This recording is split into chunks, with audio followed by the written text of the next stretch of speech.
What's up, guys? Tom here from Bogeys and Birdies Golf, and today we're going to be doing a video that we were going to do before I knew Drew was going to leave for Florida. We were going to do it before the new year, but since he's been gone, we're going to do it right now. It's our best golf moments of 2014. It's going to be separated into two parts. This first part is going to be outside of school competition. The second part is going to be during school competition. I think this one's going to be a little bit shorter, but so yeah, let's get started. My first memory is, the start of the Bogeys and Birdies channel back in the very end of May, and it's kind of crazy to think of how much it's grown since then. Anything to say about that? No, not really. I think no one brought it up to me the other day that it was actually his idea to start the channel, and I was thinking about it at the same time, so we just kind of started. We agreed to create it, and it's grown ever since. So thank you if you're one of these people who watch these videos. Next memory is Drew starting the season 5-1 in head-to-head. We haven't gone over these subjects, so kind of renewing memories. Remember, I won the first one. You won the next 5. And then after that, it was domination. It was bad. Let's see, I got a little cocky. I thought I was better than him, and I was wrong. It was me, playing good or decent, him playing bad. Those, 5 rounds I won, or, I think at one point I won like 20 straight or something ridiculous like that. I didn't lose. Something stupid. I mean, the only time I can beat him was on the par 3 course. Towards the end of the year, he started winning a little bit more, but not nearly as much as... The only time I really beat him consecutive times after the 5-win stretch was right before districts when he had a really, really bad week. It was the worst I've ever seen him.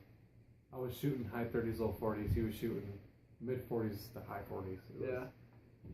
47, 48, somewhere around there. Next memory is shooting my first round under par at Twin Lakes, which was, it wasn't, the other round. I actually shot my first round under par at Twin Lakes. I think it was like a 34. And I guess that kind of gave me the confidence that, I could actually shoot even par, under par. Don't look at the list. I got to bring up some stuff. So, yeah, it kind of gave me the confidence that I could do that. I think, if I remember right, Drew played pretty well that day as well. I think he was either like 1 over or even, something like that. We were playing pretty good that day. Next one is my 69 at Twin Lakes. 33 on the front side, 36 on the back, and he shot 44. It was pathetic. It's an easy course, and I just didn't care. I think 44 on the front. The scorecard's right up there. We didn't speak after the first 9. We both just kind of knew. Yeah. I was beaten by 11 after the first 9, so it was We had one of those moments where we were just waiting for one another to say something.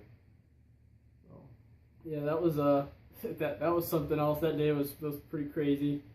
These next few, Drew won't really be able to chime in on. It's just mine.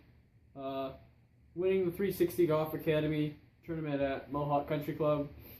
There wasn't really any competition there, but it was still like the first tournament I ever won, so it was pretty cool. Playing well in the LAJGA events. I never broke 80, but I shot a lot of 80s or on tough courses. Like, you guys, this probably won't make any sense to you guys, but Catawba Island Club, Fremont Country Club, Red Hawk, Eagle Creek. I mean, these are all nicer courses around us that are relatively difficult, and we played the farthest back tees, so I thought I played pretty well.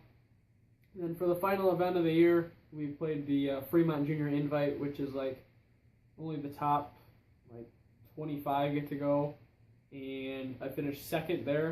It was a really tough day, really windy. And I came out second, and then finished 11th in the overall Player of the Year standings. So that was it. I don't know if you have anything before I go on to my next point. I mean, you probably won't know anything about that. Next, this was actually during like our actual golf season, but it wasn't during school competition, so that's why it's here. My low spinning chip on 18 that I hit the 3 feet, and then you made the long birdie putt. Yeah, I think we were both 5 over. Sounds about right. I think we're both 5 over, and we both smashed our drives, and he was probably 60 yards out. 76 yards, I remember. He looked at me, and he did his little smack talk, and he put it to this. He tapped in his birdie, and I made like what? 30-footer? It was like a 30-footer with a lot of break, just drilled it for birdie, and I was like, are you serious? So I think we settled that over on the par 3 course. I actually think you won that one. No, on the putting green. Oh, it was the putting green, and I still think you won that one. So I don't think we've ever settled any on the putting green after that. The putting green's kind of stupid to settle something on. He isn't here, but when Noah hit the pin from 200 out on 18. I was there. Yeah, and I'm talking about Drew, or Noah wasn't here. Isn't here right now. Yeah, he hit from 200 out. I don't even know how, to this day. Freaking smokes the pin, drops to about 2 feet, and gets his first ever birdie on 18.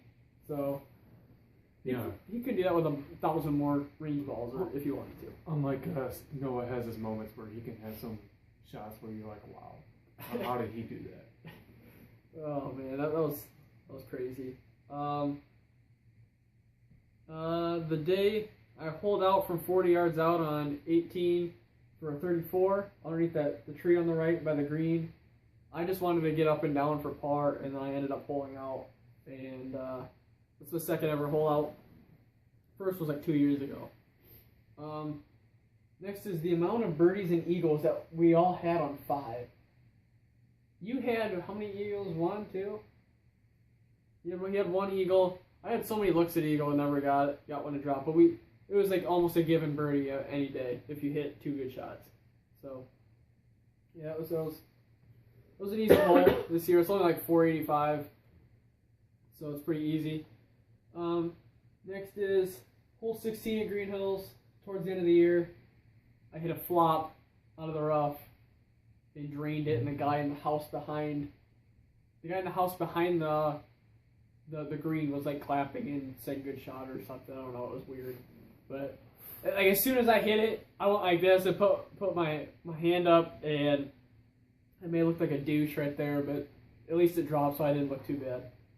And I guess the final one is on the second hill on 15, the par 5. You know, it goes up twice. It goes up and then like plateaus a little bit and then goes up even more. Well, I hit a terrible drive. It was on the second hill, so I tried to hit a hybrid, and I hooked the living crap out of it so bad.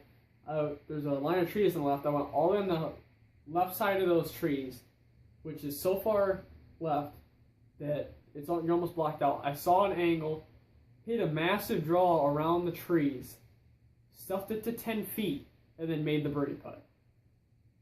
Probably one of the best birdies I've ever made. So, do you have any other ones from outside of school? I have some memories. My eagle at Green Hills on hole number 5. It wasn't just eagle. He wasn't there. Me and Noah were golfing, and the ball was below my feet. We were on a slope, and I was hitting a 5-iron from about 200 out, and luckiest shot I ever put to this, tap in eagle. Actually, that same day, I had 3 eagle opportunities. Every par 5 there had an eagle look.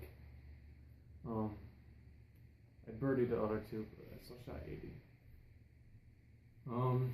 Had my first run of 37 this year. I know he can laugh about that, but that's the lowest I can get. I had about 5 or 6 of those. Most of my memories were actually on one day, and that was our conference is Save this for the next video for our in school. Yeah, you have to check out the next video for this part, because like he alluded to, there's going to be some great moments in the next video of during school competition.